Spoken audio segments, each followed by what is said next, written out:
భగవద్ భగవద్గీత యథాతథం 10వ అధ్యాయంలోని భగవద్విభూతి అనేటువంటి అధ్యాయాన్ని మనం చెప్పుకుంటూ ఉన్నాం. ప్రతిసారి నేను మిమ్మల్ని అందరినీ కోరుకునేది రెండు మనం శిలా ప్రభుపాదకి ఇవ్వవలసినటువంటి శిలా ప్రభుపాద వారికి వచ్చేటువంటిది గురుదక్షిణ కింద ఒక చిన్న పుస్తకాన్ని పెట్టుకోండి. ఈ రోజు తేదీ వేసుకొని ఒక ముఖ్యాంశం రాసి పెట్టుకోండి. తదుపరి ఆ ముఖ్యాంశాన్ని అందరితో పంచుకునేటువంటి ప్రయత్నం చేయండి. అలాగే ఈ అధ్యాయం పూర్తయ్యే లోపల ఇక్కడ ఉన్నవారు అందరూ కూడా మరొక్కరిని కొత్త వారిని మన సత్సంగానికి జత చేయడానికి తప్పకుండా ప్రయత్నం చేస్తున్నారని ఆశిస్తున్నాను. సో మనం ఈ అధ్యాయాన్ని 4 విభాగాలుగా అనుకుంటే 1 నుంచి 7 శ్లోకాల దాకా సర్వమునకు మూలమైనటువంటి కృష్ణుని సంపూర్ణంగా తెలుసుకోవటం అసాధ్యమైనటువంటి విషయాన్ని, తర్వాత 8 నుంచి 11 శ్లోకముల దాకా చతుశ్లోకి భగవద్గీతను చెప్పుకున్నాము. తదుపరి మన 3వ విభాగంలో ఉన్నాం. ప్రస్తుతం మనము అర్జునుని యొక్క కృష్ణుని యొక్క దివ్యత్వాన్ని అంగీకరించడము, భగవానుడు తన విభూతులను వైభవాలను గురించి వివరించడం అనేటువంటి ముఖ్యాంశాలు మనం చెప్పుకునేటువంటి ప్రయత్నం చేస్తున్నాం. సో గత వారం మనం చివరిగా చెప్పుకునేటువంటి శ్లోకము 14వ శ్లోకము భగవద్గీత. సర్వమేత ధృతం మన్యే యన్మాం వదసి కేశవ నహితే భగవన్ వ్యక్తిం విదుర్దేవానదానవాహ. ఓ కృష్ణ, నీవు నాకు తెలిపినదంతా సత్యమని సంపూర్ణంగా నేను అంగీకరిస్తున్నాను. ఓ దేవదేవా, దేవతలు గాని దానవులు గాని నీ స్వరూపం తెలుసుకోలేరు. దేవతలకి దానవులకి కూడా అర్థం కానటువంటి విషయం అర్జునుడికి ఇక్కడ అర్థమైందనమాట. దాని గురించి శిలా ప్రభుపాద వారు మనకు స్పష్టం చేస్తారు. భగవానుని శరణాగతి చేసిన వారికి మాత్రమే ఆయన అర్థమవుతాడు తప్ప అన్యులకు కాదు అనేటువంటి విషయం అన్నమాట మనం చెప్పుకున్నాం. తర్వాత 15వ శ్లోకంలోకి వెళ్దాం. స్వయమేవ ఆత్మనాత్మానం వేత్తత్వం పురుషోత్తమా భూత భావన భూతేశ దేవదేవ జగత్పతే. స్వయమేవ ఆత్మనాత్మానం వేత్తత్వం పురుషోత్తమా భూత భావన భూతేశ దేవదేవ జగత్పతే.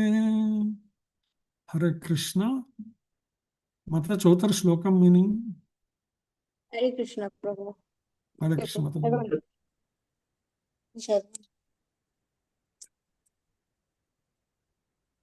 ఇంగ్లీష్ లో ఉంది కదా, చిన్నగా కనిపిస్తుంది. ఇంగ్లీష్ లో చదవండి. హరే కృష్ణ ప్రభుజీ ప్రణామ్. హరే కృష్ణ ప్రణాం ప్రభు. స్వయమేవాత్మనాత్మానం వేత్తత్వం పురుషోత్తమ భూత భావాన భూతేశ దేవదేవ జగత్పతే. అనువాదం రాష్ట్ర శ్రీల ప్రభుపాద. ఓ పురుషోత్తమ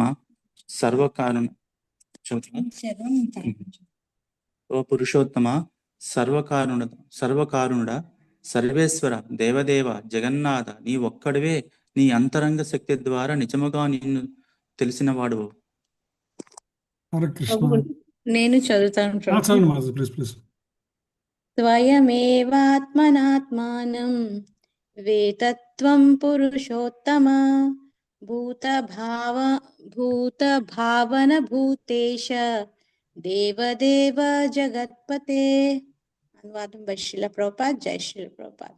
ఓ పురుషోత్తమ, సర్వకారణుడ, సర్వేశ్వర, దేవదేవ, జగన్నాథ, నీ ఒక్కడవే నీ అంతరంగ శక్తి ద్వారా నిజముగా నన్ను తెలిసిన వాడవు. Thank you Prabhu. Hare Krishna. Thank you Mataji. స్వర్ణ మాతాజీ చదువుతారు. హరే కృష్ణ. స్వర్ణ మాతాజీ. హరే హరే కృష్ణ మాతాజీ. స్వయం ఏవ ఆత్మానాత్మనం వేతత్వం పురుషోత్తమ భూత భావన భూతేశ దేవదేవ జగత్పతే. ఓ పురుషోత్తమ, సర్వకారణుడా, సర్వేశ్వర, దేవదేవ జగన్నాథ, నీ ఒక్కడివే నీ అంతరంగ శక్తి ద్వారా నిజంగా నిన్ను తెలిసిన వాడు. Hare Krishna. Thank you. Hare Krishna. Thank you Mataji. So ఒక పెద్ద ఇంటికైనా కూడా చిన్న తాళం చెవితో ఆ ఇల్లు మొత్తం ఓపెన్ చేస్తాం కదా, ఇంట్లోకి ప్రవేశించగలం మనం అట్లాగే.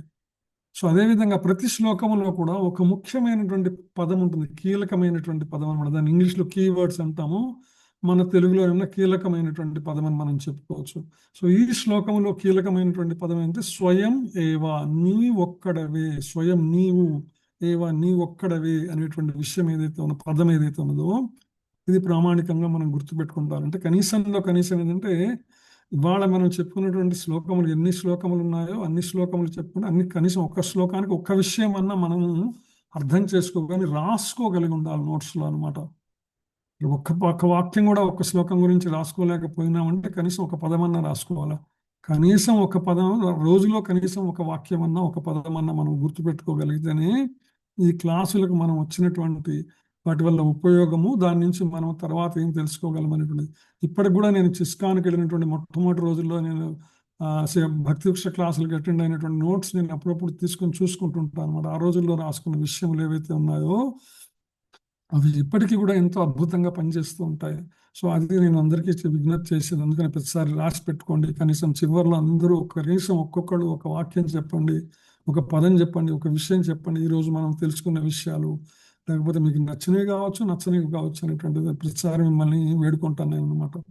సో ఇక్కడ చెప్తున్నాడు అర్జునుడు, ఓ పురుషోత్తమ, సర్వకారణుడా, సర్వేశ్వర, దేవదేవ, జగన్నాథ, అంటే భగవాను స్తుతించాడు, కీర్తించాడు. ఇక్కడ స్తుతించడం స్తోత్రం అంటుంటాం కదా మనం, స్తుతించడం భగవాన్ ఔన్నత్యాన్ని, వైభవాన్ని, విభూతులను కీర్తించడం. నీ ఒక్కడవే, నీ అంతరంగ శక్తి ద్వారా నిజముగా నిన్ను తెలిసిన వాడవు. అంటే నిన్ను నువ్వు తప్ప ఇంకెవరు తెలుసుకోలేరు. సింపుల్గా చెప్పాడు అర్జునుడు అనమాట. నీ గురించినటువంటి సమస్త జ్ఞానము నీకు తప్ప అన్యులకు ఎవ్వరికి ఈ విషయంలో తెలియదు, ఇది నాకు అర్థమైపోయింది అనే విషయాన్ని ఇక్కడ అర్జునుడు ప్రకటిస్తున్నాడు ఒక విధంగా అనమాట. శ్రీల ప్రభుపాద భాష్యంలో చెప్తారు, భగవద్గీత శ్రీకృష్ణుని ఉపదేశము, దానిని అర్జునునిలా శ్రవణం చేయాలా, అర్జునునిలా శరణాగతి ద్వారా తెలుసుకోవాలా. పరమసత్యమైనటువంటి కృష్ణుని ఎలా అర్థం చేసుకోవాలంటే భగవద్గీతను కృష్ణుని నుంచి లేదా అతనితో భక్తి బంధము కలిగినటువంటి, అంటే సంపూర్ణమైనటువంటి శ్రీకృష్ణ శరణాగతి చేసినటువంటి శ్రీల ప్రభుపాద వారు లేదా గురుమహారాజులు ఎవరైతే మన గురుమహారాజులు ఉన్నారో అటువంటి వారి ద్వారా లేదా మన శిక్షా గురువుల ద్వారా మనం తెలుసుకోగలిగితేనే అది కలిగిన వ్యక్తి నుంచి తెలుసుకోవాలి మనం అన్నమాట. ఏ విధంగా అయితే అర్జునుడు ఇక్కడ తెలుసుకున్నాడు, ఏ విధంగా అయితే శుకుడు తన తండ్రి అయినటువంటి వ్యాసుడి నుంచి తెలుసుకున్నాడో, ఏ విధంగా సూతుడు తన శుకుడి నుంచి తెలుసుకున్నాడు, ఏ విధంగా పరీక్షిత్తు శుకుడి నుంచి తెలుసుకున్నాడు, అంటే సాక్షాత్తు భగవాను నుంచి కానీ భగవానుని ప్రామాణికమైనటువంటి ప్రతినిధి నుంచి కానీ గురు పరంపర కలిగినటువంటి ప్రతినిధి నుంచి మాత్రమే మనము భగవద్గీతని స్పష్టంగా వినాలన్నమాట. చాలా మంది ఇప్పుడు యూట్యూబ్లో వస్తున్నాయి కదా అని చెప్పేసి మాయావాదులు చెప్పేటువంటి విపరీత భాష్యములు వింటూ ఉంటారు. వాటి నుంచి ఎంత దూరంగా ఉంటే అంత మంచిది, ఎందుకంటే కన్ఫ్యూజ్ అవుతారు, అంతకుమించి ఏమీ లేదనమాట. అర్థం కాని విషయం ఏదన్నా మనం క్లాసులో మనం శ్రీల ప్రభుపాద వారి భాష్యాన్ని ఆధారం చేసుకునేటువంటి చెప్పుకునేటువంటి ప్రయత్నం ఒకటి, అక్కడ వాళ్ళు దాన్ని వేరే విధంగా చెప్పినప్పుడు అది మనల్ని మాయకాల బలంగా ఉంటుంది కాబట్టి దాని వైపు గుంజుతూ ఉంటుంది మనల్ని అనమాట. ఇదేంది, ఇది కదా వాస్తవం, అది కాదేమో అనేటువంటి భ్రాంతి కలుగుతుంది మనకి. సో అందుకని శ్రీల ప్రభుపాద వారు మాయావాదుల నుంచి వినద్దని చెప్పారు స్పష్టంగా అనమాట. ప్రత్యేకించి నాస్తికులు అంటారు ఎవరైతే నా అస్తి లేదు అని చెప్తారో, ఏది లేదు ఏదైనా లేదని చెప్పేవాళ్ళు ఎవరైతే ఉన్నారో వాళ్ళ గురించి వినటం అనేటువంటిది అది మంచి పద్ధతి కాదు. ఎందుకంటే అటువంటి భాష్యములు ఏవైతే ఉన్నాయో అది మనల్ని కృష్ణుని నుంచి దూరం చేసేటువంటి భాష్యములు, ప్రవచనాలు అత్యంత పాపకర్మగా చెప్పబడుతోంది అనమాట.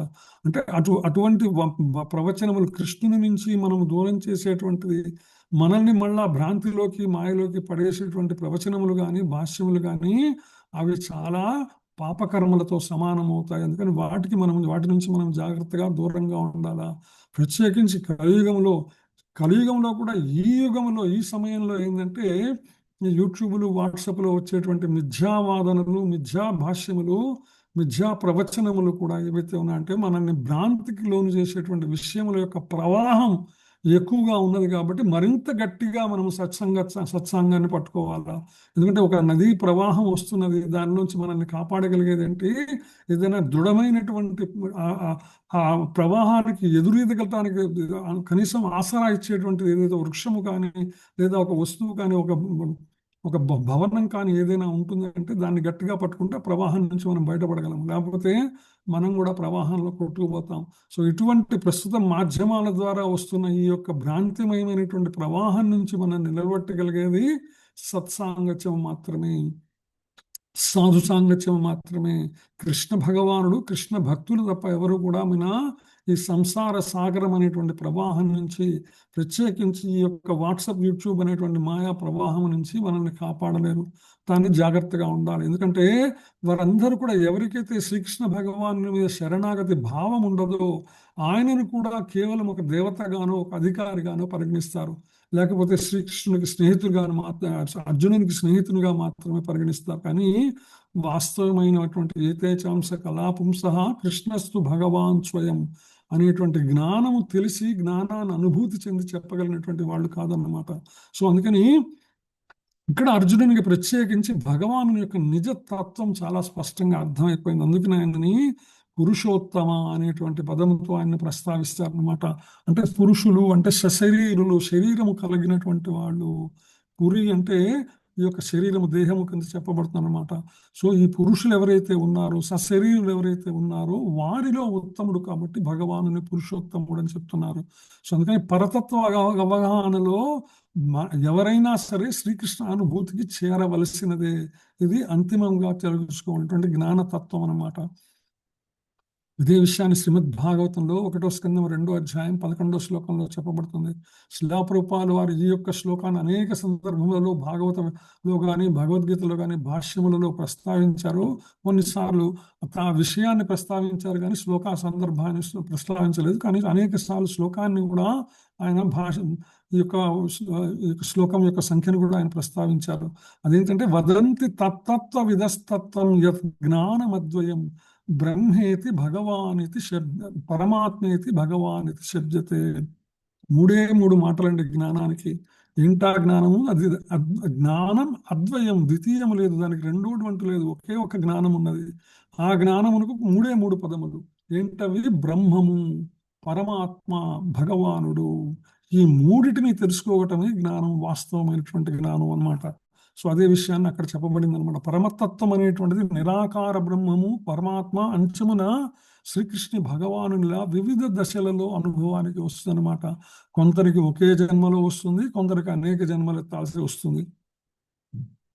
ఎవరైనా ఎప్పటికైనా అది తెలుసుకుంటేనే జన్మరాహిత్యమును పొందగలరు. కానీ లేకపోతే ఈ జన్మలు నిరంతరమైనటువంటి జనన మరణ చక్రియలో కొట్టుకుపోవాల్సిందే.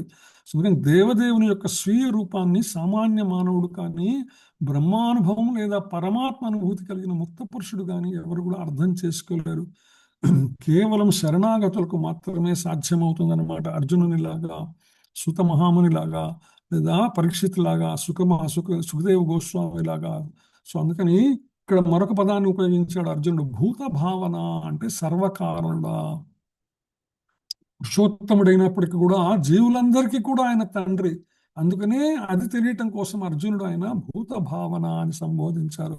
ఏదైతే భగవానుడు 14వ అధ్యాయం చెప్తారు, అహం బీజ ప్రధపిత అని చెప్తారు. నేనే బీజమును, ఈ విశ్వమునకు, విశ్వ సృష్టికి కారణమును నేనే అంటారు. ఇదే పదాలు మనకి విష్ణు సహస్రనామంలో మొదటి శ్లోకంలో దర్శనమిస్తాయి.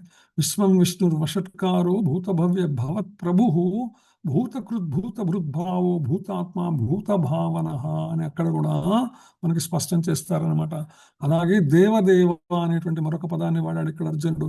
ఎందుకంటే దేవతలకు దేవుడు, దేవాది దేవుడు, దేవదేవుడు. మనకి శిలాప్రభుపాదుల వారు supreme personality of God head అని ఇంగ్లీష్లోను, తెలుగులో అనేక సందర్భములలో దాని ట్రాన్స్లేషన్గా దేవదేవుడు, దేవాది దేవుడు అనేటువంటి పదములను మనకు ఉపయోగించడం జరిగిందనమాట.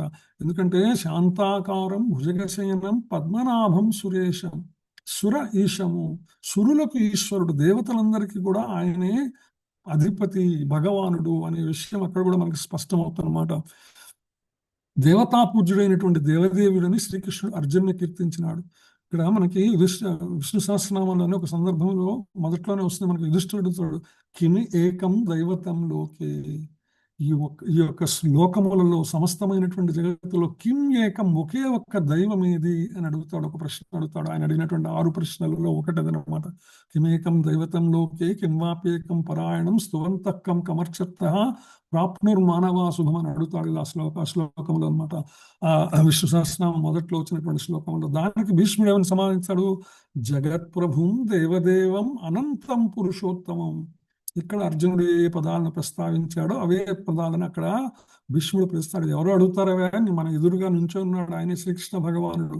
జగత్ప్రభుం దేవదేవం అనంతం పురుషోత్తమం, ఆయనేనయ్యా ఆ భగవానుడే అని చెప్తాడనమాట. అలాగే మరొక పదాన్ని జగత్పతి అనేటువంటి పదాన్ని ఇక్కడ వాడాడు. జగత్ ప్రభు అన్నా జగత్పతి అన్నా అదే అర్థం వస్తుంది. సో సర్వమునకు అధిపతి అయినటువంటి మనుజుడు తెలుసుకోవాలని బోధింపబడ్డాడు. మనం నిత్యం కడేటువంటి శ్లోకాల్లో హే కృష్ణ కరుణా సింధో దీనబంధో జగత్పతే, జగత్తుకు పతి అయినటువంటి వాడు, జగత్తుకు ఆధారమైనటువంటి వాడు, జగత్తుకు మూలమైనటువంటి వాడు, జగత్తుకు కారణమైనటువంటి వాడు, జగత్తుకు అధిపతి అయినటువంటి వాడు.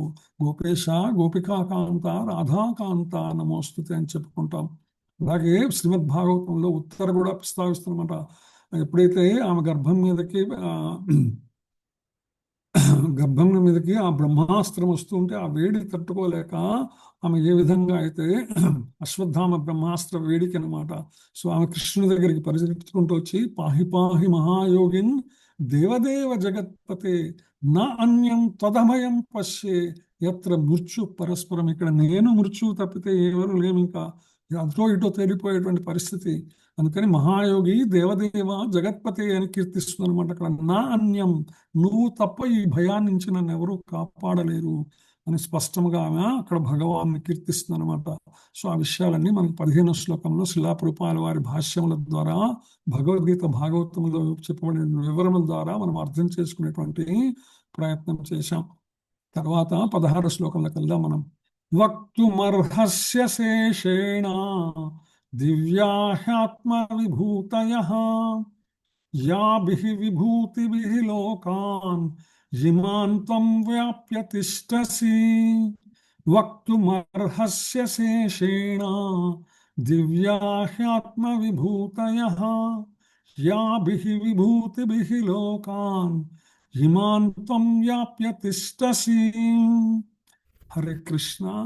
సామ్సంగ్ SM-M317F ఎవరి మత చదివి? Hare Krishna. Samsung FM. Okay, Nagamani మత చౌతర శ్లోకం. హరే కృష్ణ. నాగమణి మంచాల. హరే కృష్ణ ప్రభుజీ ప్రణామం. హరే కృష్ణ. ధనత్ మత చదివి మత. వక్తుమర్హస్య శేషేణ దివ్యాహ్యాత్మ విభూతయః యావి విభూతిభిర్లోకాన్ యాతి విభూతిభిర్లోకాన్ ఇమాం త్వం వ్యాప్య తిష్టసి. హరే కృష్ణ.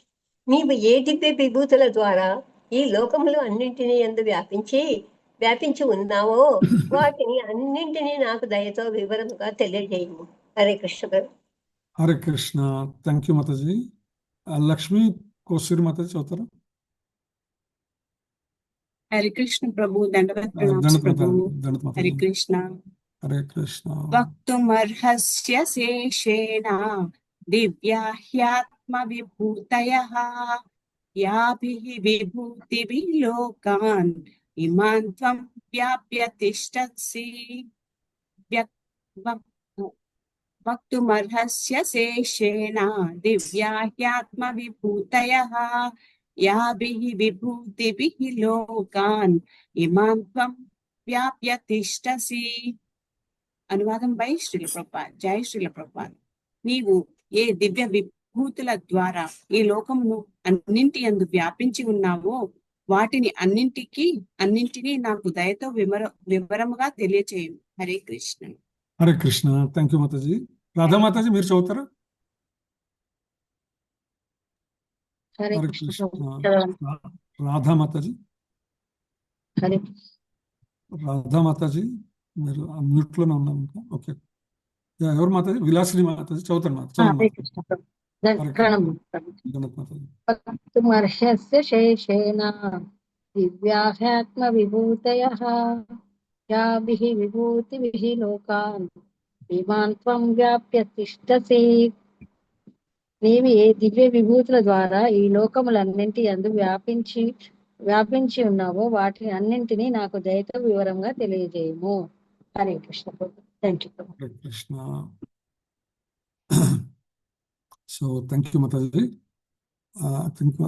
రాధా మాతాజీ మీరు చదవగలరా? హరే కృష్ణ ప్రభుజీ, ప్రణామాలు ప్రభుజీ. జగన్నాథ్ సదన మాతాజీ. ప్రభుజీ. వక్తమర్హస్య శేషేణ దివ్యాత్మ విభూతయా యాభి విభూతిభిః లోకాన్ ఇమాన్ త్వం వ్యాప్య తిష్టసి. నీవు ఏ దివ్య విభూతుల ద్వారా ఈ లోకమును అన్నింటి యందు వ్యాపించి ఉన్నావో వాటిని అన్నింటిని నాకు దయతో వివరముగా తెలియజేయుము. Hare Krishna. Hare Krishna. Thank you Mataji. So ఇందులో ఈ యొక్క శ్లోకంలో రెండు విషయాలని అర్జునుడు స్పష్టం చేస్తున్నారు అనమాట. ఒకటి అర్జునుడికి అవగాహన, ఆయనకి ఏం అవగాహన అయిందో దాని గురించి చెప్తున్నాడు. నీవు ఏ దివ్య విభూతుల ద్వారా ఈ లోకములన్నింటి యందు వ్యాపించి ఉన్నావు అంటే భగవానుడు ఈ లోకమంతా కూడా వ్యాపించి ఉన్నాడనేటువంటి విషయంలో ఎటువంటి సందేహము లేదు అర్జునుడికి. దాంట్లో స్పష్టమైనటువంటి అవగాహన ఉంది. వాటిని అన్నింటినీ నాకు దయతో వివరంగా తెలియచేయము అనేటువంటిది రెండో ప్రశ్న అడిగాడు అనమాట. సో మరి తెలిసినప్పుడు మళ్ళా ఎందుకు అడిగాడు అనే విషయం మీద క్లారిఫికేషన్ మనకి శిలా ప్రభుపాద భాష్యంలో చెప్తారనమాట. దేవదేవుడైనటువంటి భగవానుని గూర్చిన సంపూర్ణ అవగాహన అర్జునుడు సంతృష్టి చెందినట్లుగా ఈ శ్లోకం మనకు తెలియజేస్తుంది. ఎందుకంటే కృష్ణుని యొక్క కరుణ, తన సొంత అనుభవము, బుద్ధి జ్ఞానము, వాటి ద్వారా తెలుసుకోగలిగిన సమస్త విషయాలను శ్రీకృష్ణుని దేవదేవునిగా అర్థం చేసుకోగలిగాడు అర్జునుడు. అయితే ఎందుకు మళ్ళా నాకు దయతో వివరంగా తెలియచేయమనేటువంటి ప్రశ్న సందేహాన్ని వెలిపిస్తున్నా అంటే ఇది మన కోసం అనేటువంటి విషయాన్ని మనం మర్చిపోకూడదు. సామాన్య జనుల పక్షాన అడిగినట్లుగా ప్రతి ఒక్కరూ గుర్తించాలి అని శిలా ప్రభుపాద భాష్యంలో స్పష్టం చేస్తారనమాట. ప్రత్యేకంగా శ్రీకృష్ణ భగవాన్ యొక్క సర్వవ్యాపక లక్షణాన్ని వివరించమని విజ్ఞప్తి చేశాడు ఇక్కడ అనమాట. శ్రీకృష్ణ భగవాన్ యొక్క సర్వవ్యాపక లక్షణాలను సామాన్య జనులు, ప్రత్యేకించి ముఖ్యంగా నిరాకారవాదులు ఎక్కువ ప్రాముఖ్యం ఇవ్వటమే అందుకు కారణం అన్నమాట. మనము భౌతికమైనటువంటి విషయాసక్తి మీద చూపేటువంటి మనం ప్రస్తుత సమాజంలో కూడా మనం చూస్తున్నాం. భౌతిక విషయాల మీద మనం చూపించేటువంటి ఆసక్తిని ఆధ్యాత్మిక జ్ఞాన సంబంధమైన విషయాల మీద చూపించరు. మీరు ఎక్కడైనా చూడండి, భారతదేశంలో కానీ అక్కడ దుబాయ్లో కానీ ఎక్కడైనా సరే ఏదైనా సరే పూజలు, వ్రతాలు, కొబ్బరికాయలు, పసుపు, కుంకుమ, అగరబత్తులు, సామ్రాణి కడ్డీలు, అగరబత్తీలు, కర్పూరం వెలిగించడము, కొబ్బరికాయలు కొట్టడము, కుంకుమార్చనలు అంటే విపరీతంగా వచ్చేస్తారు జనం. పెద్ద పబ్లిసిటీ ఎక్కర్లేదు దానికనమాట. అదే సందర్భంలో భగవద్గీత చెప్పుకుందాం, భాగవతం చెప్పుకుందాం అంటే అందులో 10వ వంతు కూడా రారు. అంటే భౌతికత మీద ఉండేటువంటి ఆసక్తి, అంటే అది భగవంతునికి చేసేటువంటి సేవ, భౌతికంగా గుర్తించి చేసేటువంటి సేవ. అంటే ఇటువంటిది చేస్తే ఏదో నాకేదో లాభం వచ్చేస్తుంది అనేటువంటి ప్రతిఫలాపేక్షతో కూడినటువంటి సేవ పైన మొగ్గు చూపినంత మొగ్గు ఆధ్యాత్మిక జ్ఞాన సంబంధ విషయముల మీద చూపించడం అనమాట. హరినామ సంఖ్య ఏం అక్కర్లేదండి, పూజలు అక్కర్లేదు, వ్రతాలు అక్కర్లేదు, ఏమీ అక్కర్లేదు. మీరు రోజుకి 16 మాలలు లేకపోతే 32 మాలలు లేకపోతే 64 మాలలు జపం చేయమనండి, ఎవరు ముందుకు రాదు. సో అట్లా అనమాట. అదే విషయాన్ని ఇక్కడ అర్జునుడు దాని గురించి ఎట్లా భగవాను మనము, ఎందుకంటే ఇప్పుడు గాలి తిరుగుతున్నది, వాతావరణం, గాలి ఉన్నదా లేదా అనేటువంటి విషయం ఎలా తెలుస్తుంది మనకి? శరీరం మనకు స్పర్శ ద్వారా తెలుస్తుంది అనమాట. అట్లా భగవద్ అనుభూతిని ఏ విధంగా మనం పొందవచ్చు, ఏ విధంగా భగవద్ అనుభూతిని మనం తెలుసుకోవచ్చు ఈ భౌతిక విషయముల ద్వారా అనేటువంటి ప్రశ్నని మన కోసం అర్జునుడు ఇక్కడ అడిగాడనమాట.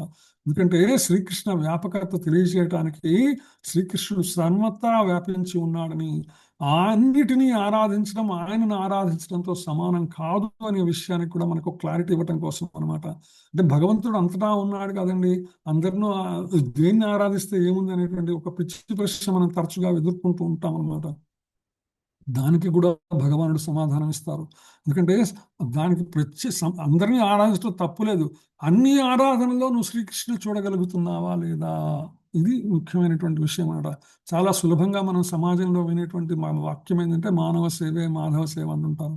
అంటే మానవ సేవను నువ్వు ఎందుకు చేస్తున్నావు? వారి మీద దయగలిగి చేస్తున్నావా, లేకపోతే నీ దగ్గర ఉన్నటువంటి డబ్బును ఎలాగోలా మంచి పుణ్యం వస్తుంది అనేటువంటి అహంకార భావంతో ఖర్చు చేస్తున్నావా? లేదు, ఆ జీవిలో కూడా మాధవుడు ఉన్నాడు, భగవానుడు ఉన్నాడు, ఆ జీవి కూడా నాతో సమానుడు అనేటువంటి జ్ఞానముతో వారికి ఎటువంటిది ఇస్తే వారికి మళ్ళా అటువంటి దుస్థితి రాదు, ఎటువంటిది ఇస్తే వాళ్ళకి దుస్థితి రాదు, భగవద్ జ్ఞానాన్ని ఇస్తే దుస్థితి రాదు, భగవన్ నామాన్ని ఇస్తే వాళ్ళకి అటువంటి దుస్థితి మళ్ళా ఏ జన్మలో కూడా రాదు. అటువంటి దానాన్ని ఇవ్వటానికి నువ్వు ప్రయత్నం చేస్తున్నావా? కేవలం నువ్వేదో అన్నదానమనో వస్త్రదానమనో ఏదో చేసి ఒక ఫోటో తీసుకొని ఫేస్బుక్లోను ఇన్స్టాగ్రామ్లోను వాట్సాప్లోను 10 మందికి సర్క్యులేట్ చేయడం కోసమా? ఇది అహంకారం అన్నమాట. వారిలో పూర్తిగా భగవద్జ్ఞానాన్ని పెంపొందించే చేసేటువంటిది ఏదైతే ఉన్నదో అది వాస్తవమైనటువంటి మాధవ సేవ అవుతుంది తప్ప మిగిలిందంతా కూడా అహంకార సేవగానే పరిణమించేటువంటి అవకాశం ఉందన్నమాట. సో అందుకని వారిలో మాధవుడిని గుర్తించగలగాల, ఆ మాధవుడిని అనుభూతి చెందగలగాల. వారిలోనే కాదు, సమస్తమైనటువంటి జీవరాశిలో మాధవుడిని చూడాలా, సమస్తమైనటువంటి ప్రకృతిలో మాధవుడిని చూడాలా. ఆ విధంగా మాధవ సేవ అంటే అది వాస్తవమైనటువంటి మాధవ సేవ. కేవలము కరుణతోనో జాలితోనో డబ్బు ఉన్నదనో అహంకారంతోనో పబ్లిసిటీతోనో ప్రచారం కోసమో చేసేటువంటిది మానవ సేవ కానే కాదు. అటువంటి మానవ సేవ వల్ల వాళ్ళు మరింత పతనమయ్యేటువంటి అవకాశం ఉంది. కానీ ఇచ్చినవాడు పతనమయ్యేటువంటి అవకాశం, పుచ్చుకున్నవాడు పతనమయ్యేటువంటి అవకాశం ఉన్నది. కానీ వాళ్ళు ఎప్పటికీ కూడా ఉద్ధరించబడలేరు అనే విషయాన్ని మనం మర్చిపోకూడదు అనమాట. అందుకని మాధవుని సేవగా చేయటమే ఉత్తమమైనటువంటి వైష్ణవ లక్షణం. అంటే సర్వత్రా కృష్ణుని చూస్తూ చేసేటువంటిదే ఉత్తమ వైష్ణవ లక్షణం అనమాట. ఏ రూపం చూసినా నీ నోరు కృష్ణనామం పలకాలి, మనసులో కృష్ణ రూపం మెదలాలి. ఫర్ ఎగ్జాంపుల్ అనేక సందర్భాల్లో చెప్పుకుందాం, స్కూల్లో పిల్లలకి ఫ్యాన్సీ డ్రెస్ కాంపిటీషన్ అని పెడతారు. మీ పిల్లలు లేకపోతే మీ మనవలు మనవరాండ్లో వాళ్ళకి ఒక్కొక్క సంవత్సరం ఒక్కొక్క రకమైన డ్రెస్ వేసి పంపిస్తారు. ఆ ఫోటోలన్నీ జాగ్రత్తగా అమ్మమ్మలు లేదా తాతయ్యలు లేదా నానమ్మలు వాళ్ళ ఫోటోలు తీసి జాగ్రత్త పెట్టారు. మా అబ్బాయి పోయిన సంవత్సరం డాక్టర్గా వేశాడు, మా అబ్బాయి లేకపోతే మా మనవడు లేదా మా అమ్మాయి ఇట్లా చేసింది ఫోటోలు. ఆ ఫోటోలన్నీ రకరకాలుగా ఉండొచ్చు, కానీ వాళ్ళందరిలో చూస్తున్నది ఎవరిని? తమ యొక్క స్వంతమైనటువంటి సంతానాన్ని వాళ్ళు చూసుకుంటున్నారు అనమాట. సో అలాగంటే ఎక్కడికి వెళ్ళినా కూడా, ఏ ఆలయం వెళ్ళినా కూడా కృష్ణుని దర్శించగలుగుతున్నామా లేదా, ఏ ఆలయానికి వెళ్ళినా కూడా హరినామస్మరణ చేయగలుగుతున్నామా లేదా, ఏ ఆలయంలో చూసినా నీకు నీ నోటి నుంచి నీ మనసు నుంచి ఏ భావన వస్తున్నది, ఏ నామం వస్తున్నది, ఇది సంపూర్ణమైనటువంటి శ్రీకృష్ణ శరణాగతి భావం అనమాట. మనస్సులో కృష్ణ రూపం మెదలాల, నోటిలో కృష్ణ నామం మెదలాల, జ్ఞానములో అంతరంగంలో కృష్ణ భావన మెదలాల. ఈ విషయాన్ని మనము నిరంతరము గుర్తు చేసుకుంటూ ఉండాలన్నమాట. సో తదుపరి మనము 17వ శ్లోకంలోకి వెళ్దాం. కథం విద్యామహం యోగిన్ త్వాం సదా పరిచింతయన్ కేషు కేషు చ భావేషు చింత్యోసి భగవన్మయా. కథం విద్యామహం యోగిన్ త్వాం సదా పరిచింతయన్ కేషు కేషు చ భావేషు చింత్యోపి భగవన్మయా. హరే కృష్ణ. కృష్ణకుమారి మాత హరే చదువుతారు కృష్ణ శ్లోకం. ప్రభు. హరే కృష్ణకుమారి కృష్ణ ప్రభు. మాతాజీ ఒక్క నిమిషం మాతాజీ, వస్తున్నాను, నేను ఆర్డర్లో వస్తున్నాను Mataji, 1 by 1. Okay okay. Krishnakumari Mataji చదవండి శ్లోకం. నేను హరే కృష్ణ అండి. జై శ్రీ.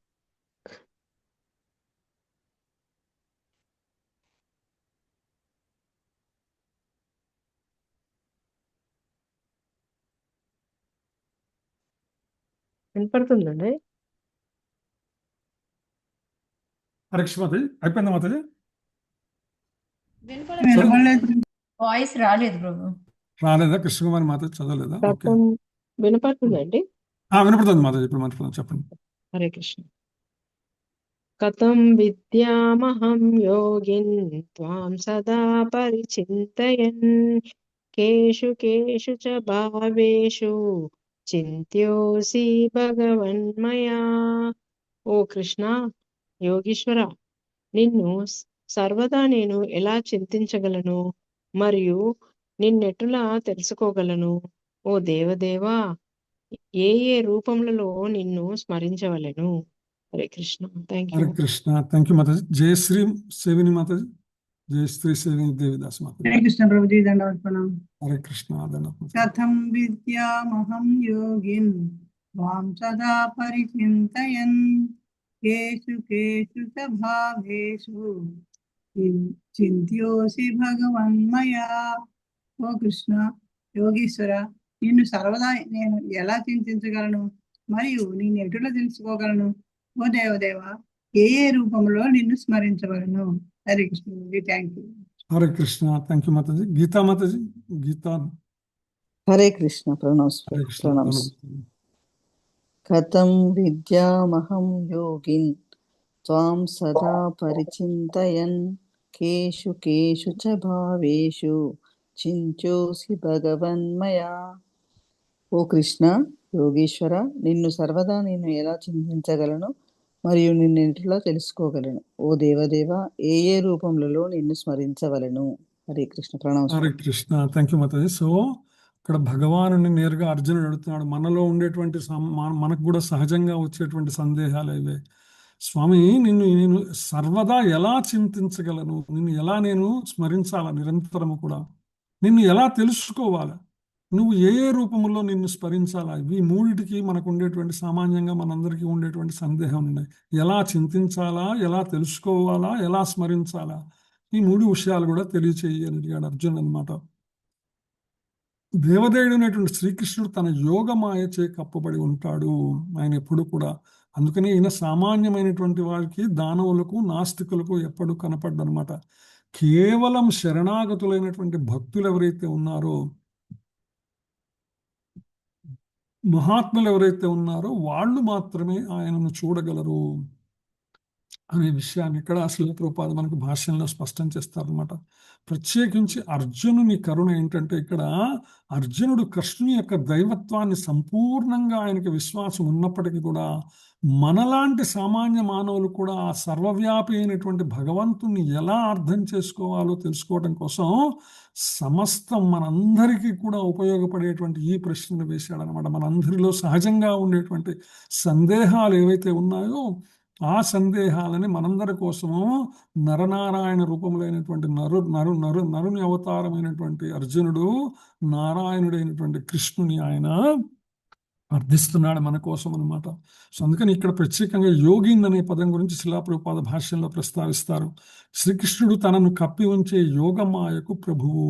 ఆయన యోగమాయ ఏంది, మహామాయ ఏంది, అన్నిటికీ ఆయనే ప్రభువు అయినందువల్లే అర్జునుడు ఆయనకని ప్రత్యేకంగా యోగిన్, యోగేశ్వర, యోగి, యోగమునకు ఈశ్వరుడు అనేటువంటి పదముతో ఆయన్ని సంబోధించాడనమాట, ప్రత్యేకించి అర్జునుడు అనమాట. సో ఇక్కడ మనం ఏంటంటే భౌతిక భావన, భగవత్ చింతన అనేటువంటి రెండు అంశాలని, అంటే ఎలా తెలుసుకోవటం అనేటువంటిది భౌతికత, ఎలా చింతించడం అనేటువంటిది ఆధ్యాత్మికత, ఈ రెండు విషయాలను కూడా ఆయన ప్రత్యేకించి ప్రస్తావిస్తారనమాట. తర్వాత ఏ రూపంలో స్మరించాలనేటువంటిది మూడవ విషయం అనమాట. భగవానునిపై ప్రేమ లేనటువంటి సామాన్య మానవులు ఆయన గురించి ఆయన యొక్క ఆధ్యాత్మికతని ఆధ్యాత్మికంగా ఆలోచించలేరు. కేవలం వాళ్ళు భౌతిక విషయాల ద్వారానే భగవంతుని స్మరించవలసి ఉంటుంది అనేటువంటి విషయాన్ని ఇక్కడ శిలాప్రభుపాద చెప్తూ, ఇక్కడ కేషు కేషు చ భావేషు అనే ఒక వాక్యాన్ని కూడా శిలాప్రభుపాద చెప్తారనమాట. ఏ ఏ భౌతిక రూపములందు తన మనస్సుని భౌతిక విషయాలపై కేంద్రీకరించి లౌకిక రూపములు లేదా ప్రాతినిధ్యముల ద్వారా శ్రీకృష్ణుడు ఏ విధంగా వ్యక్తమవుతున్నాడో తెలుసుకోవాలని ఇక్కడ ఉపదేశించబడింది. మనకి విషయాన్ని భగవానుడు ఆల్రెడీ 7వ అధ్యాయంలోనే చెప్పాడు. 8-9 శ్లోకంలో భౌతికంగా భగవానుని అనుభూతి మనం ఎలా చెందగలమంటే అక్కడ చెప్తాడు భగవానుడు 7వ అధ్యాయంలో, రసోహమప్సు కౌంతేయ ప్రభాస్మి శశి సూర్యయోః ప్రణవ సర్వవేదేషు శబ్దక్కే పౌరుషం నృగా పుణ్యోగంధ పృథివ్యాం చ తేజశ్చాస్మి విభావసౌ జీవనం సర్వభూతేషు తపశ్చాస్మి తపస్విషు. నీటికి రుచుందా, అది నేనే. సూర్యచంద్రులకు కాంతి ఉందా, అది నేనే. వేదమంత్రములకు మూలమేంటి, ఓంకారం, అది నేనే. ఆకాశమునకు శబ్దము నేనే. నరిలో సామర్థ్యాన్ని నేనే. భూమికి సంగంధాన్ని నేనే. అగ్నికి వేడిని నేనే. జీవులలోని ప్రాణాన్ని నేనే. తపస్సులలోని తపస్సుని నేనే. అంటే భౌతికంగా మన చుట్టూ భగవానుడు ఎప్పుడు ఉంటాడు. అది భగవానుడని మనం గుర్తించగలగాలన్నమాట. ఇది ఎట్లా సాధ్యమవుతుందంటే భగవద్గీత జ్ఞానం అంటే ఇప్పుడు మనకు అర్థమైపోయింది. భగవద్గీతలో భగవానుడు స్పష్టంగా చెప్పాడు కాబట్టి ఈ వీటిలన్నిటిలో కూడా భగవానుడు ఉన్నాడు. ఈ రూపంలో మనం అనుభూతి చెందగలము. నీరు తాగినప్పుడల్లా భగవానుడు గుర్తు రావాలా, సూర్యుడిని చంద్రుడిని చూసినప్పుడల్లా కృష్ణుని యొక్క మొహం గుర్తు రావాలా, వేదమంత్రాలు విన్నప్పుడల్లా భగవానుడు గుర్తుకు రావాలా, ఆ శబ్దం విన్నప్పుడల్లా భగవాన్ని గుర్తు రావాలా. ఏ వ్యక్తిలో ఏ ఒక ప్రత్యేకమైనటువంటి లక్షణము సామర్థ్యాన్ని చూసినా ఆహా భగవానుడు ఎంత కృప కలిగినటువంటి వాడు, వారికి ఆ సామర్థ్యాన్ని ఇచ్చాడు. ఇప్పుడు చూస్తుంటాం మనము కొంతమంది మాతాజీలు కానీ ప్రభువులు కానీ అద్భుతంగా కీర్తన చేయగలుగుతారు. కానీ వాళ్ళకి అది భగవంతుడు ఇచ్చినటువంటి ఆయన ఇచ్చినటువంటి వరం అన్నమాట. అది భగవత్ సామర్థ్యం, అది కూడా భగవానుడు ఇచ్చినట్టు. అందుకని వాస్తవానికి ఏంటంటే ప్రతి జీవికి కూడా ఎవరు నాకు ఈ యొక్క సామర్థ్యము లేదు, ఈ యొక్క నైపుణ్యము లేదని అనుకోవాల్సిన పనే లేదు. ప్రతి జీవికి తప్పనిసరిగా భగవానుడు ఒక నైపుణ్యాన్ని ఉంచుంటాడు. అది చెప్పటం కావచ్చు, వినటం కావచ్చు, పాడటం కావచ్చు, కీర్తన చేయటం కావచ్చు, లేదా మృదంగం వాయించడం కావచ్చు, కర్తాలు కావచ్చు, లేకపోతే పుస్తక ప్రచారం కావచ్చు, పుస్తకాలను అమ్మటం కావచ్చు, శిలాప్రభుపాదుల వారి భాష్యాలను అందరికీ చేరేటువంటి ప్రయత్నం కావచ్చు, మాధ్యమాల ద్వారా వారిని అందరికీ కూడా జ్ఞానోపదేశం చేసే ప్రతి వ్యక్తికి కూడా ఖచ్చితంగా భగవానుడు ప్రసాదం తయారు చేసేటువంటి సేవ కావచ్చు, అనేక రకమైనటువంటి ఉత్తమమైనటువంటి లక్షణములు ప్రతి భక్తుడికి కూడా భగవానుడు ఇస్తాడు. దానిని గుర్తించి దానిని భగవత్ సేవలో నియుక్తం చేయాలా. అది మనము గుర్తించుకొని భగవత్ సేవలో నియుక్తం చేయలేకపోతే మన గురువుని ఆశ్రయించవచ్చు. గురువును ఆశ్రయించి ఎప్పుడైతే గురువు చూడంగానే చెప్తాడనమాట, నువ్వు ఈ పని చెయ్యి అని చెప్తాడు.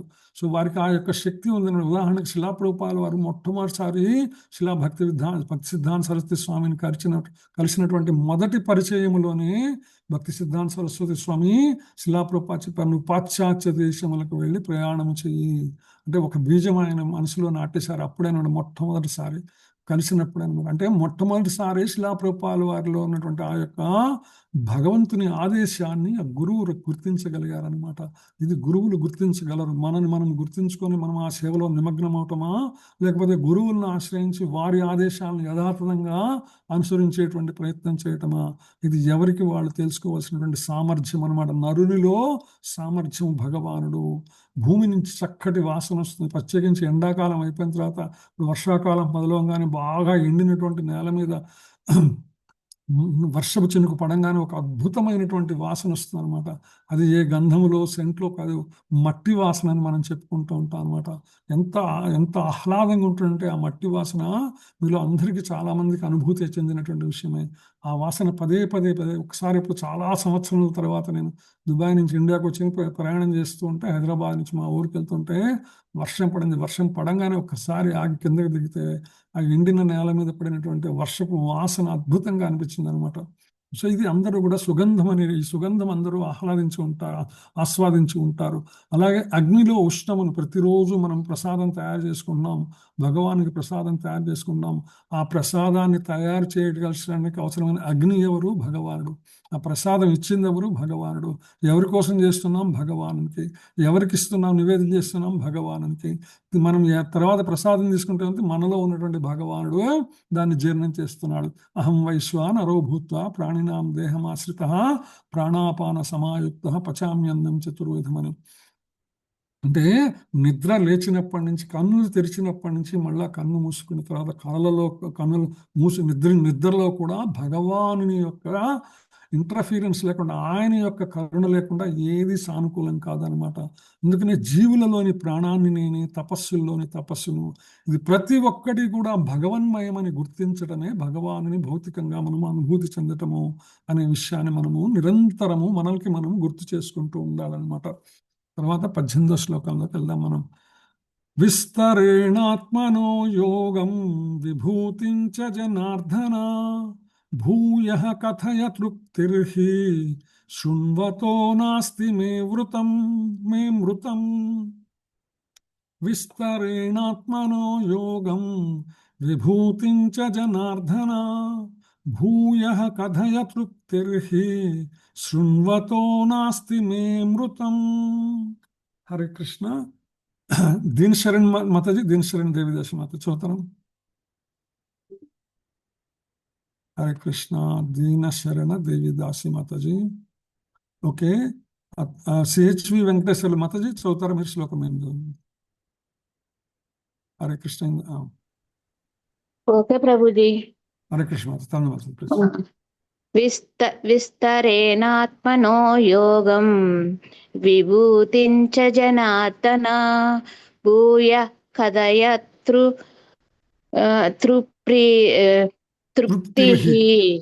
తృప్తిర్హి శృణ్వతో నాస్తి మే మృతం. ఓ జనార్దన, నీ యోగ విభూతిని దయతో తిరిగి సమగ్రంగా వివరింపుము. ఎంత అధికంగా శ్రవణం చేసినచో అంత అధికంగా నీ వచన అమృతమును నేను ఆస్వాదించుట వలన నిన్ను గూర్చి ఎంత శ్రవణం చేసినను తనివి తీరటలేదు. హరే కృష్ణ ప్రభుజీ. హరే కృష్ణ. Thank you mataji. కృష్ణ చైతన్య ప్రభు చదువుతారా మాతాజీ? మీరు హరే కృష్ణ ప్రభు ప్రణామ్. మాతాజీ. విస్తరేణాత్మనో యోగం విభూతిం చ జనార్దన భూయ కథయ తృప్తిర్హి శృణ్వతో నాస్తి మే మృతం. ట్రాన్స్లేషన్ శ్రీల ప్రభా. జయ శ్రీ ప్రభా. ఓ జనార్దన, నీ యోగ విభూతిని దయతో తిరిగి సమగ్రముగా వివరింపుము. ఎంత అధికంగా శ్రవణం చేసినచో అంత అధికంగా నీ వచన అమృతమును నేను ఆస్వాదించుట వలన నిన్ను గూర్చి ఎంత శ్రవణం చేసినను తనివి తీరట్లేదు. థ్యాంక్ యూ ప్రభు ప్రణామ్. కృష్ణ. Thank you mataji. దామోదర్ ప్రేమ మాతాజీ. హరే కృష్ణ ప్రభు. హరే కృష్ణ. విస్తరేణాత్మనో యోగం విభూతిం చ జనార్దన భూయః కథయ తృప్తిర్హి శృణ్వతో నాస్తి మే మృతం.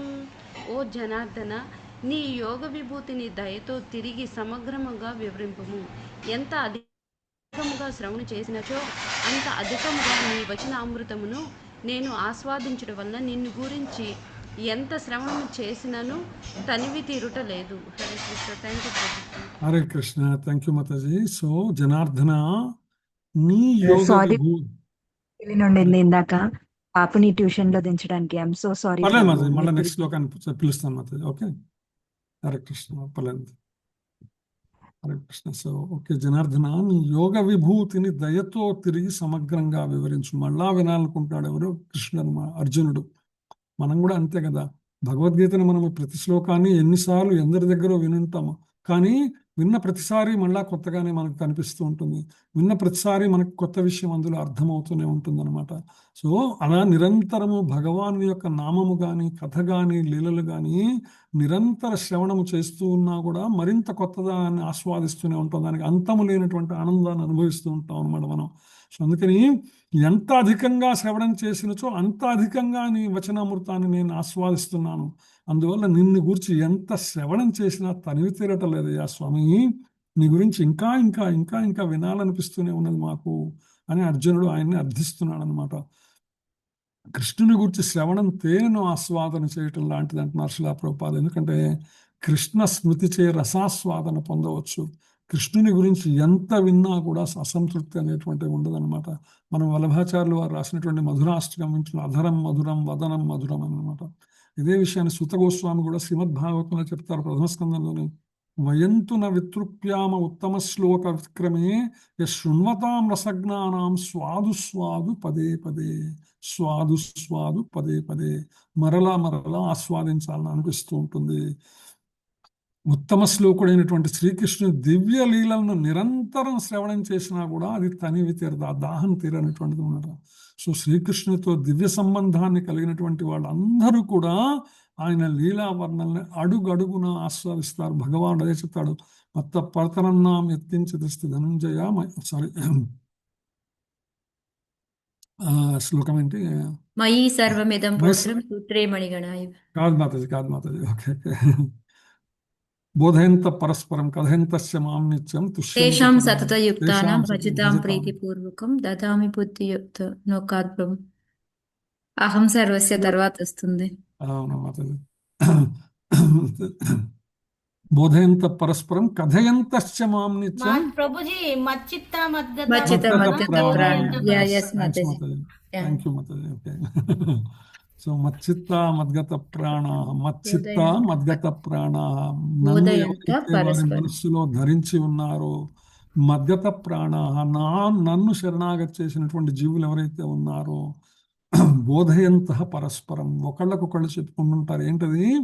కథయంతస్య మాం నిత్యం, నా కథలను నిరంతరము చెప్పుకుంటుంటారు. నిత్యం, ప్రతి క్షణము. నిత్యం అంటే ప్రతిరోజు కాదండి, ప్రతి క్షణము అనమాట.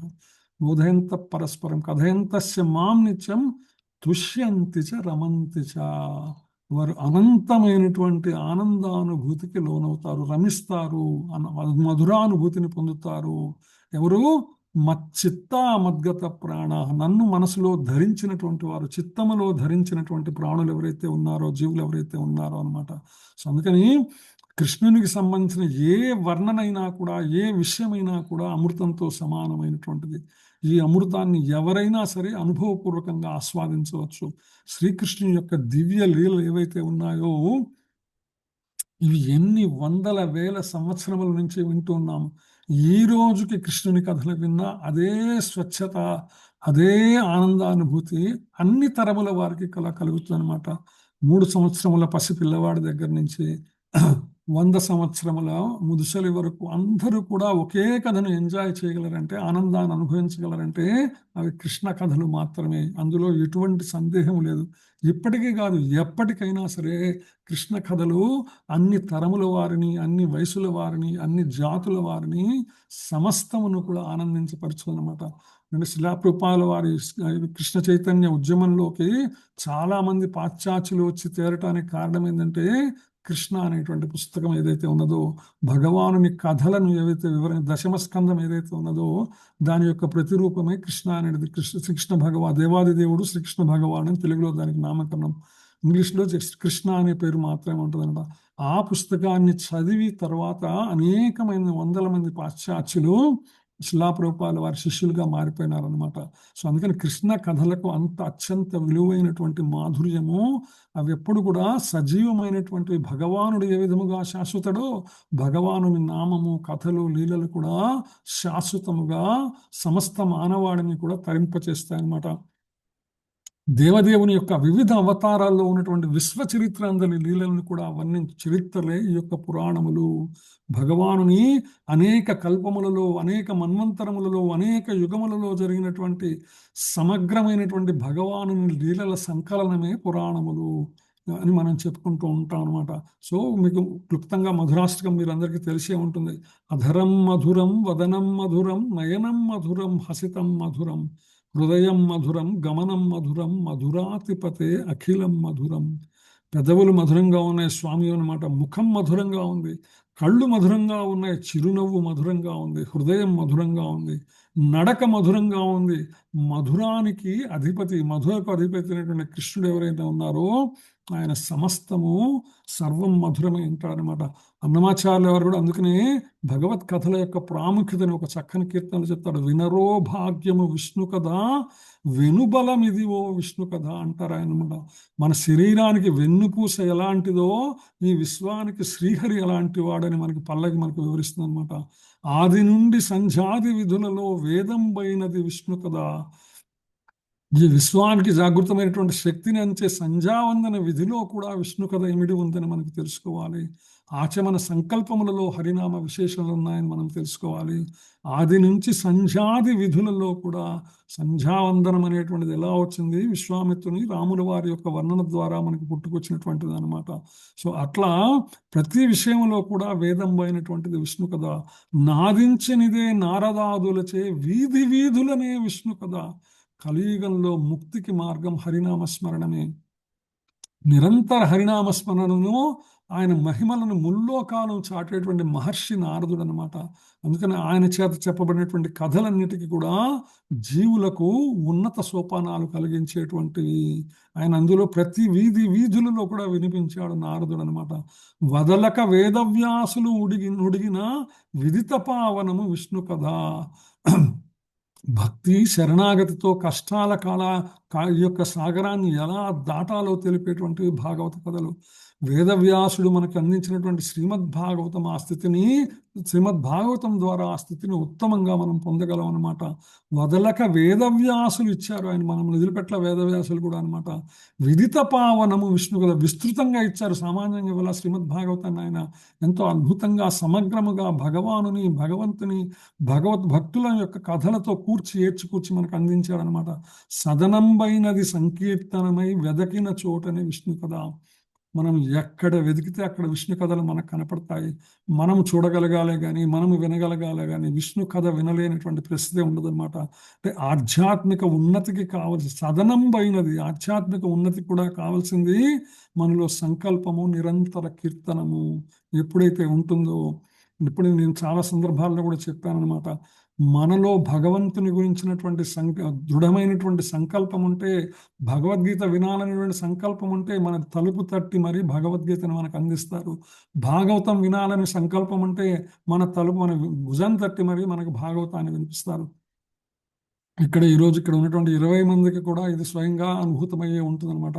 మీలో ఏదో ఒక సమయంలో సంకల్పం చాలా దృఢంగా ఉండటం వల్ల హరినామ సంకీర్తన మీ వద్దకు వచ్చింది. సంకల్పం దృఢంగా ఉండటం వల్ల హరికథ మీ దగ్గరకు వచ్చింది.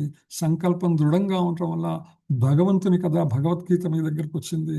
సో అందుకని ఇది కేవలము మన సంకల్ప బలమే దానికి కారణము భగవంతుని. ఎందుకంటే మనలో ఉన్నటువంటి పరమాత్మ సంకల్పాన్ని విని మనకు తగినటువంటి అవకాశాలను ఆయన కనిపిస్తాడనమాట. గొల్లెతలు చల్ల గొనకని చిలుకగా వెల్ల విరియాయ విష్ణు కథ. నిరంతరం ఆ కృష్ణుని తన్మయత్వంలో తలచేటువంటి గోపికల్లాగా మజ్జిగను చిలికి వెన్నను తీసినట్లు సాధన ద్వారా మనము శాశ్వతమైనటువంటి ముక్తిని పొందవచ్చు. ఎల్లిదే శ్రీ వెంకటేశ్వరు నామము వెళ్ళి గొలపెని విష్ణు కదా. కలియుగ కల్పవృక్షమైనటువంటి వెంకటేశ్వరుని గోవింద, హరి, శ్రీనివాస, నారాయణ అనేటువంటి నామములతో స్మరించమనేటువంటి తెలిపేదే విష్ణు కథ. అందుకని వినరో భాగ్యము విష్ణు కదా, వెను బలం ఇదివో విష్ణు కదా. ఎవరైనా ఈ కీర్తన వచ్చిన వాళ్ళు ఉంటే ఒకసారి అందుకుంటే, దీనశరణ్ మాతాజీ కానీ, కమలముఖి మాతాజీ కానీ, ఇంకెవరైనా వచ్చిన వాళ్ళ కీర్తన తెలిసినటువంటి వాళ్ళు ప్రయత్నం చేయొచ్చు. మీరు ఆల్రెడీ తెలిసి ఉంటే. Hare Krishna. Thanks mataji. With your permission. Please mataji, please mataji. Hare Krishna Prabhu. Hare Krishna. Dinasharan mataji పాడండి మాతాజీ. వినరో భాగ్యము విష్ణు కదా, వినరో భాగ్యము విష్ణు కదా, వెనుబనమిదివో విష్ణు కదా. వినరో భాగ్యము విష్ణు కదా.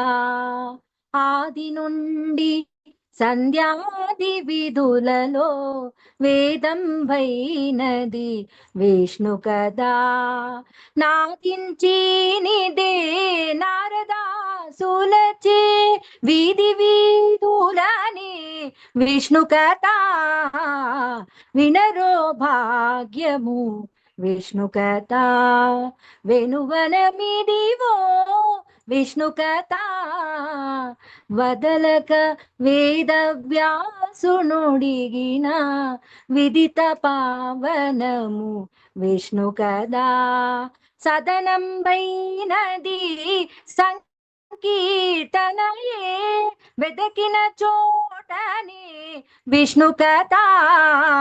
సదనంబైనది సంకీర్తనయే వెదకిన చోటనే విష్ణు కథ.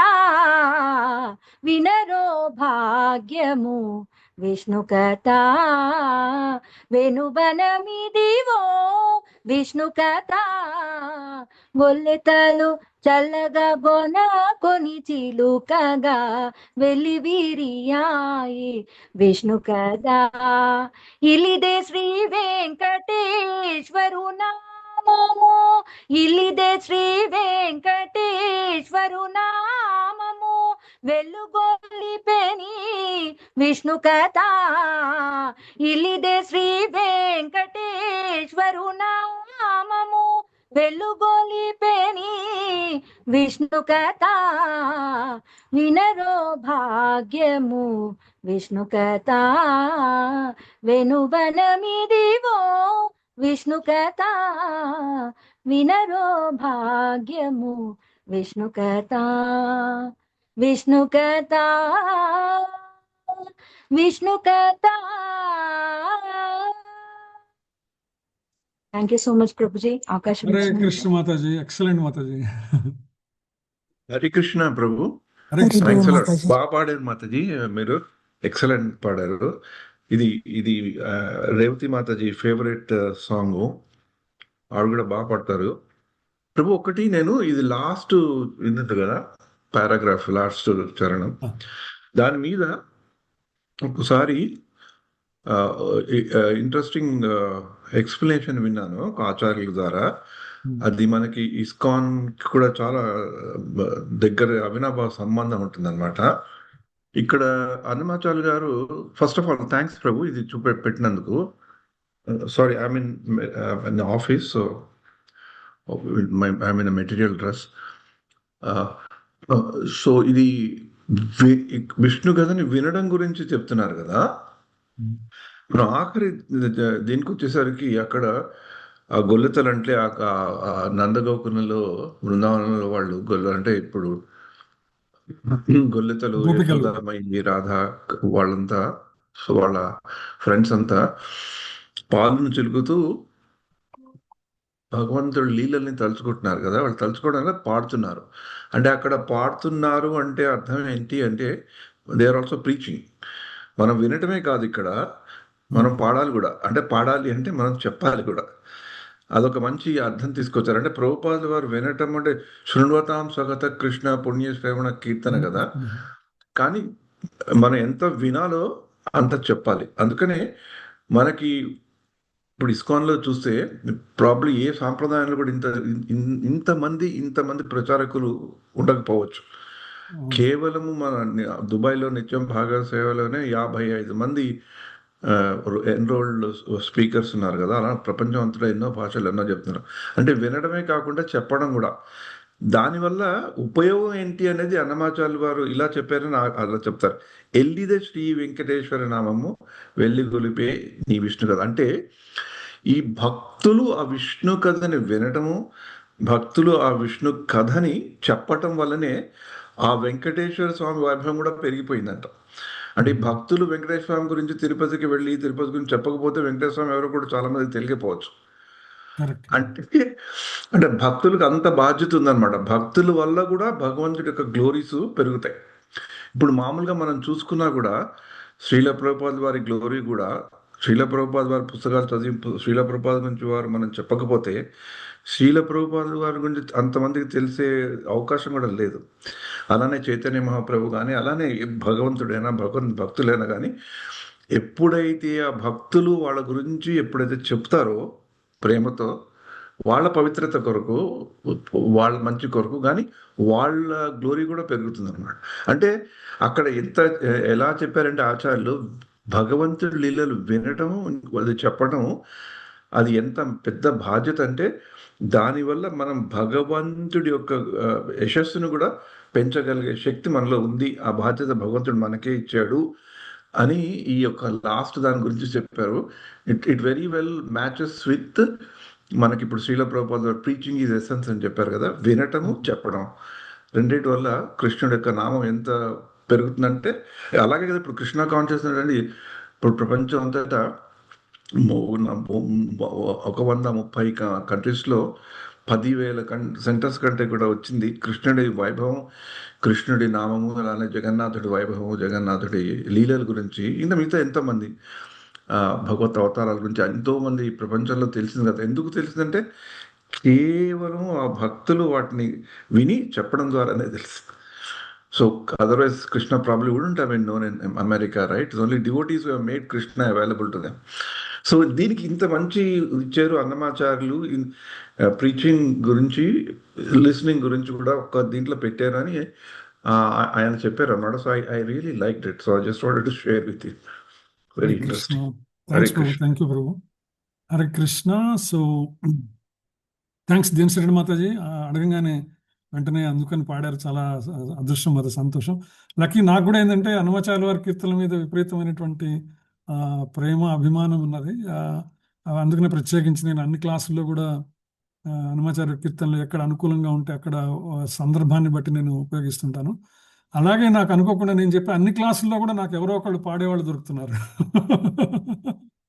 సో హరే కృష్ణ ప్రభు, చాలా వారాల తర్వాత ఇవాళ దివ్యమాతాజీ వచ్చారు చూడండి, ఎలా భగవంతుడి అరేంజ్మెంట్ ఇక్కడ. అరేంజ్మెంట్ అవును, కరెక్ట్ అదే. సో లక్కీగా నాకేంటంటే అన్ని క్లాసుల్లో కూడా నేను చెప్పే అన్ని క్లాసుల్లో కూడా నాకు ఎవరో ఒకళ్ళు మంచి సింగర్స్ దొరుకుతూనే ఉన్నారు. ప్రత్యేకించి చాలా thanks mataji, thank you very much. Wonderful kirtana. మీ యొక్క మీరు ఆటోమేటిక్గా అందుకున్నారు, చాలా సంతోషం. హరే కృష్ణ. సో ఇప్పటిదాకా మనం చెప్పుకున్నటువంటి విషయములపై మీరు ఏమైనా చెప్పేవి కానీ అడిగేవి కానీ ఉంటే అందరితో పంచుకునేటువంటి ప్రయత్నం చేయగలరు. హరే కృష్ణ. హరే కృష్ణ ప్రభు. ఎక్కువ లేకపోతే రసరాణి మాతాజీ ఫెస్టివల్ గురించి చెప్తారు ప్రభు. ప్లీజ్ మాతాజీ. మన టైం షెడ్యూల్ కూడా చాలా తక్కువ ఉంది కదా, అందుకు. Please mataji, Rasarani mataji please. Hare Krishna. Hare Krishna Prabhu. Thank you Prabhu, చాలా బాగుంది. అందులో అంటే అన్నమాచార్య లేకుండా మీ ప్రీచి మీది అంటారు, మీ క్లాస్ అవనే అవ్వదు, అదొక ఆనందకరం అందులో. థ్యాంక్ యూ ప్రభు. హరే కృష్ణ. దినశరణ్య మాతాజీ చాలా బాగా పాడారు. Thank you mataji. ఓకే, ఈరోజు మన అందరమే కూడా పానీహట్టి చీడాదహి ఫెస్టివల్ పండగ జరుపుకుంటూ ఉన్నాము. సో దాని గురించి క్లుప్తంగా 10 నిమిషాల్లో చెప్తాను, చాలా ఎక్కువ ఏమి వైడ్గా చెప్పను. ఇంకొకసారి ఎప్పుడైనా మనకి రఘునాథ్ దాస్ గోస్వామిది అపీరెన్స్ కానీ డిజపీరెన్స్ కానీ ఏదైనా వస్తే అప్పుడు మనం పూర్తిగా చెప్పుకుందాం. అయితే ఇవాళ మనకి స్వరూప దామోదర్ ప్రభు కూడా మాకు మార్నింగ్ మంగళారతిలో చెప్పారు లెక్చరు, ఇంకా చాలామంది చెప్పున్నారు. సో వాటన్నిటిలో సారాంశం తీసుకొని నేను ఇప్పుడు చెప్తాను అనమాట. సో ఇక్కడ మనకి మెయిన్గా ఏంటంటే ఈ పానీహట్టి చీడాదహి ఫెస్టివల్ అనేది పానీహట్టి అనే ప్లేస్లో జరుగుతుంది. ఇది ఎందుకు అంటే రఘునాథ్ దాస్ గోస్వామి యాక్చువల్గా పెద్ద జమీందారు కొడుకు అనమాట. మేము చూసుకున్నాము అంటే వాళ్ళకి మనీ ఎంతంటే వాళ్ళ 20 లక్షల గోల్డ్ కాయిన్స్ని, స్వర్ణ ముద్రించినవి ఉంటాయి కదా, అవి కలెక్ట్ చేయాలన్నమాట. జమీందారులు అంటారు కదా, వాళ్ళు జాబ్ చేస్తూ వాళ్ళు రాజ్యానికి కలెక్ట్ చేసుకుంటూ ఉండాలి. దాంట్లో 12 లక్షలు ఇచ్చి 8 లక్షలు వీళ్ళ దగ్గరే ఉండేవన్నమాట. అంటే అలా ఎంత ఆదాయం ఉందో చూడండి. అంటే ఎలా మనం గోల్డెన్ స్పూన్తో పుట్టారు పిల్లలు అంటాం కదా, ఇంద్రుడి కన్నా కూడా గొప్ప వైభవంతో ఉన్నతను. కానీ ఏ రోజు కూడా అతను సాటిస్ఫై అయ్యేవాడు కాదనమాట. ఏదో వెలితి, ఇంకా ఏదో వెలితి. సో దీన్ని బట్టి మనకి ఏం అర్థమవుతుంది చెప్పండి?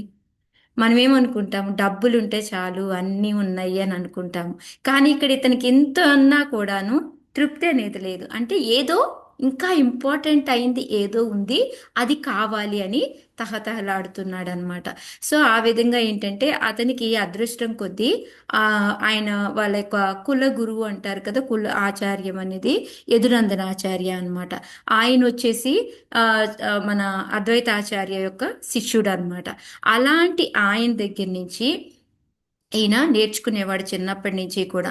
5 సంవత్సరాల టైంలో అద్వైతాచార్య వాళ్ళ ఇంటికి చైతన్య మహాప్రభు వచ్చినప్పుడు వెళ్ళి, మేబీ కృష్ణ చైతన్య లాగా చిన్న పిల్లవాడు వెళ్ళి చక్కగా చైతన్య మహాప్రభుకి సేవ చేసుకొని అదంతా చేసిన తర్వాత అతనికి ఏంటంటే భగవంతుడితోటి వెళ్ళిపోవాలి అనిపిస్తుంది. సో చైతన్య మహాప్రభుని అప్పుడే అడుగుతాడు, నేను వచ్చేస్తాను అంటే, ఇది కాదు టైము, నువ్వు వెళ్ళు, తర్వాత వద్దుగు అని చెప్తాడనమాట.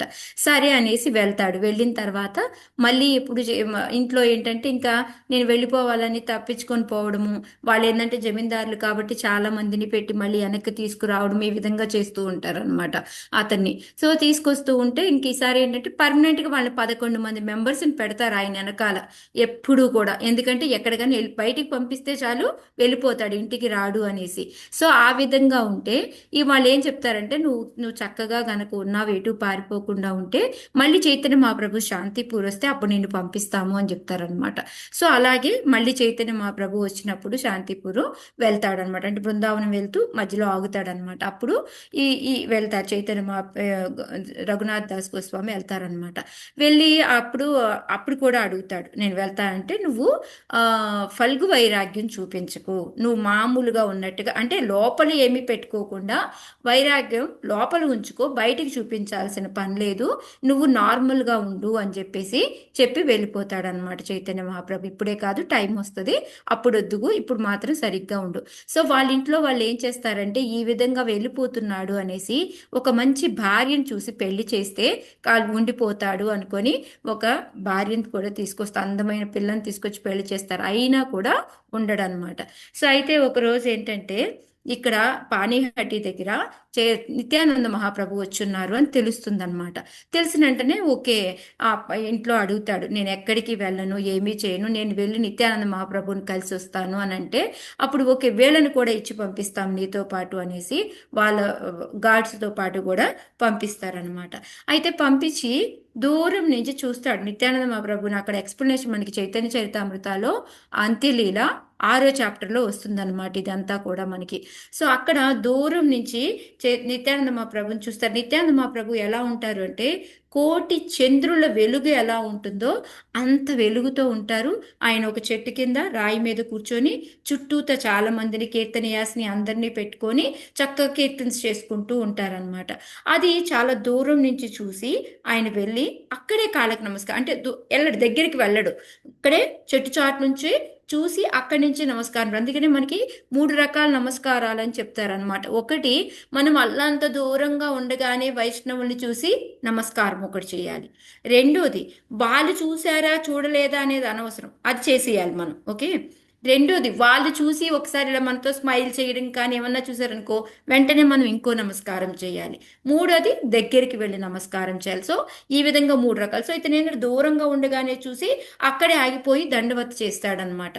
చేస్తే దానికి అక్కడ నిత్యానంద మహాప్రభుతో ఉండే అతను చూసి అదుగదుగో మన ఈ రఘునాథ దాస వచ్చాడు, అక్కడి నుంచే నమస్కారం చేస్తున్నాడు అంటే, నువ్వు దొంగవి అంటాడనమాట.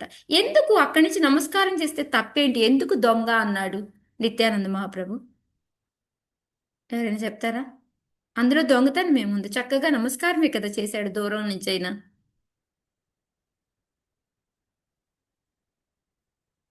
మాతాజీ, ఒక భక్తుడిగా మనం నమస్కారం చేస్తే ముందుకెళ్ళి చేయించుకోవాలనేది అనుకుంటున్నాను మాతాజీ.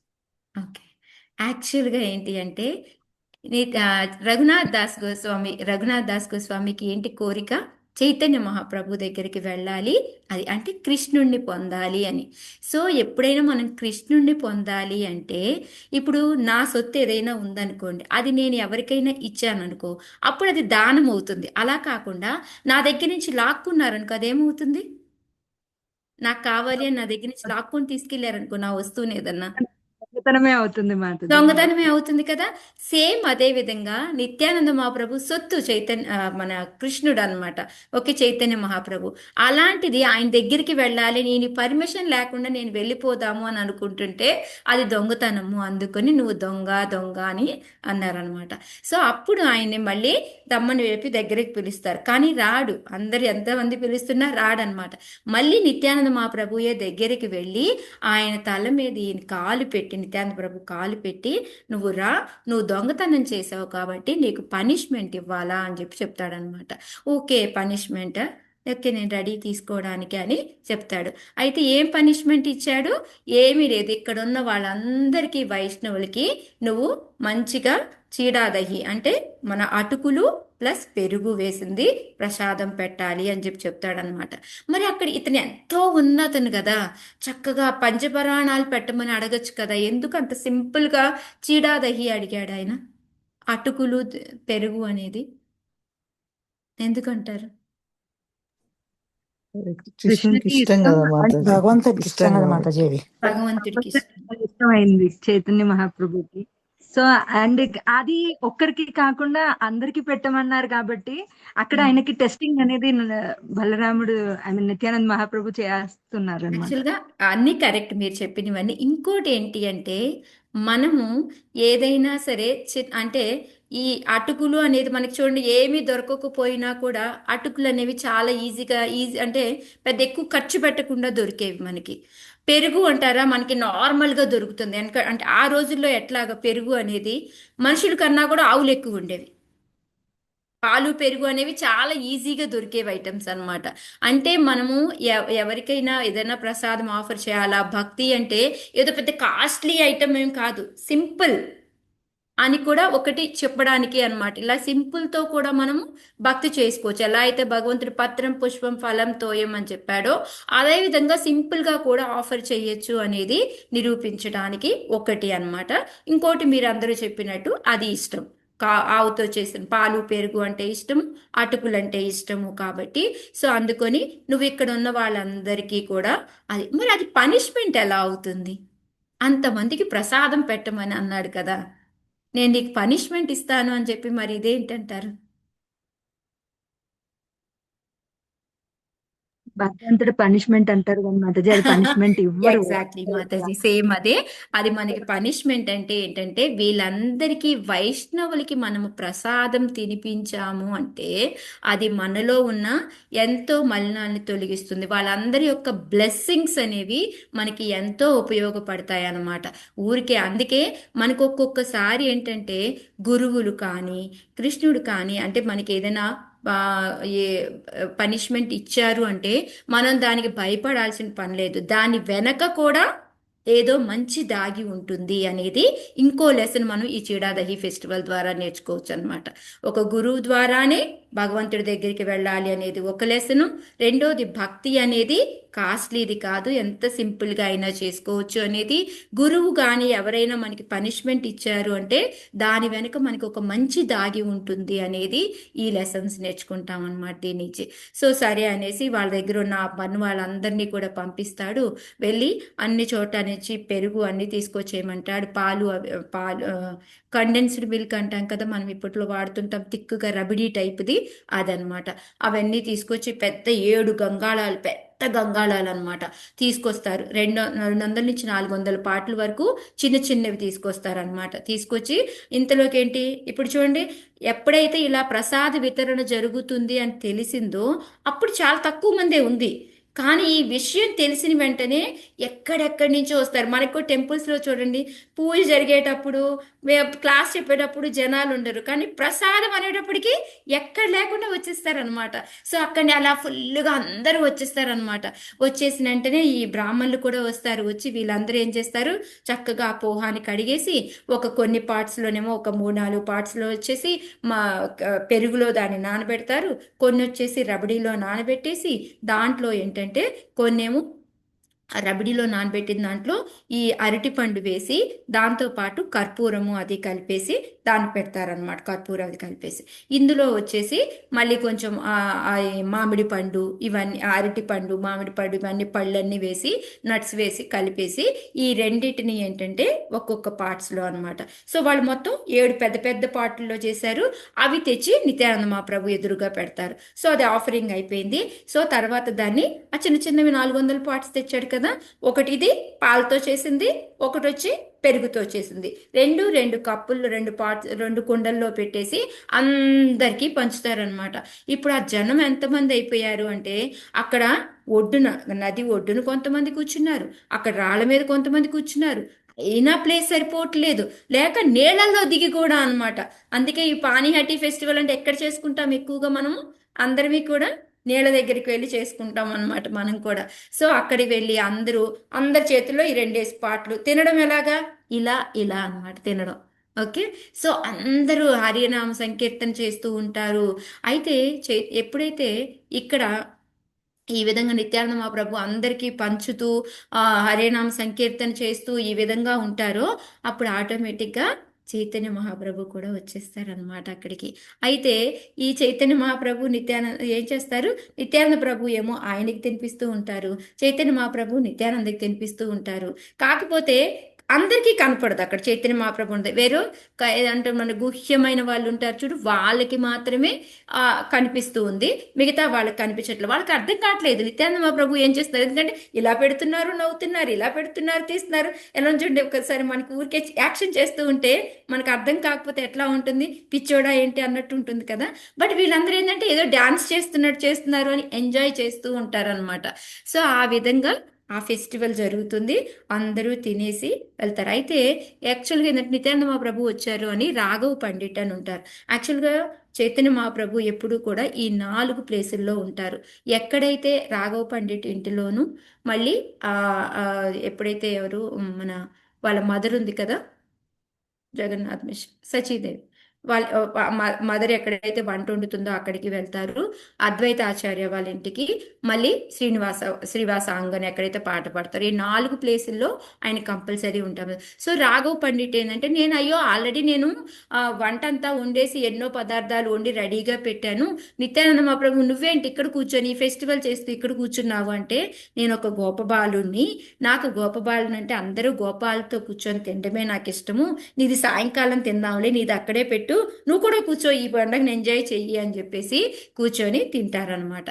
తినేసిన తర్వాత ఏదైతే చైతన్య మహాప్రభు నిత్యానంద వాళ్ళిద్దరూ తిన్నంగా మిగిలింది ఉంటుందో దాన్ని ఆ 4 పాటల్ని తీసుకెళ్లి కుండల్ని మళ్ళీ మన రఘునాథ్ దాస్ గోస్వామికి ఇచ్చి నువ్వు ఇది తిను అని చెప్పి చెప్తారనమాట. సో ఆ తర్వాత రాఘవ్ పండిట్ ఇంటికి వెళ్ళడం, సాయంకాలం అది కూడా అయిపోతుంది. సో తర్వాత రోజు ఈయన డైరెక్ట్గా రఘునాథ్ దాస్ గోస్వామి నిత్యానంద మహాప్రభు దగ్గరికి వెళ్లకుండా రాఘవ్ పండిట్తో అడిగిస్తారనమాట.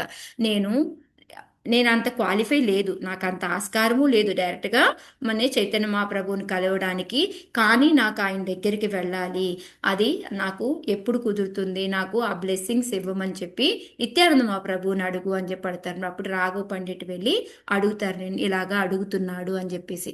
అప్పుడు నిత్యానంద మహాప్రభు రఘునాథ్ గోస్వామిని పిలిచి ఆయనకి ఆశీర్వాదం ఇచ్చి, నువ్వు చాలా తొందరలోనే నువ్వు ఇక్కడి నుంచి వెళ్ళిపోయి చైతన్య మహాప్రభువుని కలుస్తావు, ఎంతో అంటే మనకి చెప్తారు కదా, అనుయాయుల్లో ఒక ముఖ్యమైన అనుయాయులుగా నువ్వు ఉంటావు అని చెప్పేసి చెప్తారు. చెప్పి మిగతా ఉన్న అక్కడ వాళ్ళందరికీ కూడా చెప్తారు, ఈయనకి మీరందరూ కూడా బ్లెస్సింగ్స్ ఇవ్వండి, మీ అందరి బ్లెస్సింగ్స్ వలన అతను చైతన్య మహాప్రభుని తొందరగా కలుస్తారు అని. సో నెక్స్ట్ టైం మనం చెప్పుకుందాం ఎలా చైతన్య మహాప్రభు దగ్గరికి వెళ్ళారు, కలిశారు, అక్కడేం చేసుకున్నారు అనేది. సో ఈ చీడాదహి పానీ ఫెస్టివల్లో ఏంటంటే మెయిన్గా మనం కూడా ఈరోజు ఏంటంటే ఒక పాట్లో మిల్క్ తోటి, కండెన్స్డ్ మిల్క్ తోటి చేసి ఒక దాంట్లో ఏంటంటే దహీలో నానబెట్టి మనం పళ్ళు కలిపి ఆ 2 నివేదన చేసుకొని ఇవాళ నిత్యానంద ఇందాక మాతాజీ ఆల్రెడీ ఒక అమృతంలో దినశరణ్ మాతాజీ వినిపించారు, కమల్ముఖి మాతాజీ నాదియా గోద్రుమే ఆ పాట పాడుకుంటూ హ్యాపీగా ఎంజాయ్ చేయొచ్చు ఈరోజు మనం. ఓకే, హరే కృష్ణ. సమయం వలన చాలా హడావుడిగా తొందరగా చెప్పాను. హరే కృష్ణ. హరే కృష్ణ మాతాజీ. ఇక్కడ రఘునాథ్ గోస్వామి చైతన్య మహాప్రభుని దర్శించరా వారు? ఇక్కడ దర్శించరు. ఓకే, అంటే వారికి కనిపించరు. కానీ ఇక్కడికి వస్తారు. వచ్చింది ఎందువలన అంటే మనం ఏమనుకుంటాము, నిత్యానంద మహాప్రభు వలన వచ్చారు అని అనుకుంటాము, కానీ ఆయన్ని చూడడం కోసం చైతన్య మహాప్రభు ఇక్కడికి వస్తారు. రఘునాథ్ గోస్వామిని చూడడం కోసం వస్తారు యాక్చువల్గా. ఓకే, సో ఎక్కడ కలుస్తారు చైతన్య మహాప్రభుని? ఇప్పుడా డైరెక్ట్ గా అసలు ఫేస్ టు ఫేస్ ఎప్పుడు చూస్తారు? పూరిలో కలుస్తారు. ఓకే, 2 సార్లు శాంతిపూర్లో కలుస్తారు. ఒకసారి అద్వైతాచార్య చిన్నప్పుడు 5 సంవత్సరాలప్పుడు అద్వైతాచార్య వాళ్ళ ఇంట్లో కలుస్తారు. రెండోసారి కూడా మళ్ళీ జగన్నాథ్ పూరి వెళ్ళిన తర్వాత బృందావనం వెళ్ళేటప్పుడు మధ్యలో శాంతిపూర్లో ఆగుతారు. అప్పుడు కూడా ఆయన దర్శనం చేసుకుంటాడు. దర్శనం చేసుకున్నప్పుడే నువ్వు జస్ట్ యాక్ట్ చెయ్యి, అంటే అందరికి చూపించాల్సిన పని లేదు కదా, నేను ఎంత వైరాగ్యంలో ఉన్నాను, నేను ఉండలేను, నేను పారిపోవాలి, ఎంత అన్ని చూపించక్కర్లేదు, నువ్వు ఒక మామూలు గృహస్థుడు లాగా యాక్ట్ చెయ్యి అని చెప్పి చెప్తారనమాట చైతన్య మహాప్రభు. తర్వాత తొందరలో నువ్వు నా దగ్గరకు వస్తావు అని చెప్తారు.